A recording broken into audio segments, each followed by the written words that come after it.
They cut my gas line, so I left them freezing. It happened on the coldest morning of winter. I turned the stove knob, but nothing happened. The water heater was cold, no steam and no warmth. Even the coffee pot stayed empty. The whole house felt like ice. At first, I thought it was a city outage or maybe frozen pipes. But then I saw the laminated notice stapled to my meter. It said, "Unauthorized utility connection removed per HOA guidelines." Guidelines. I'm not even part of their HOA. My family's hookup had been there since the 1970s. I called the gas company and they checked their records.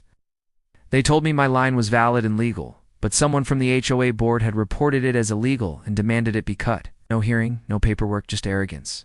For 2 nights, I boiled water on a camp stove. The kids shivered under blankets trying to sleep.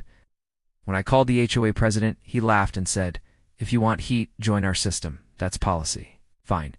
If they wanted me cold, I would return the favor. What they didn't realize was that the main gas valve feeding their subdivision ran through an easement on my land.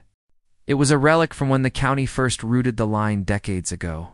I pulled out the old deed, called my attorney, and revoked permission. By sundown, utility crews arrived. They didn't touch my house. They shut down the feed into the HOA instead. One by one, furnaces died and boilers went silent. Holiday lights still glowed, but the homes behind them were freezing. Neighbors stood outside in heavy coats, their breath hanging in the icy air.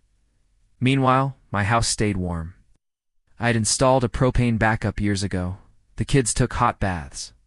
The coffee was steaming and our pipes never froze. By the end of the week, the HOA came crawling back. They offered to restore my service, pay for my expenses, and sign a permanent easement. I agreed, but added one more condition. Every future upgrade on that line would need my written consent. Today, my boiler runs strong. Their dues are higher and I'm left with one question. Would you have pulled the valve?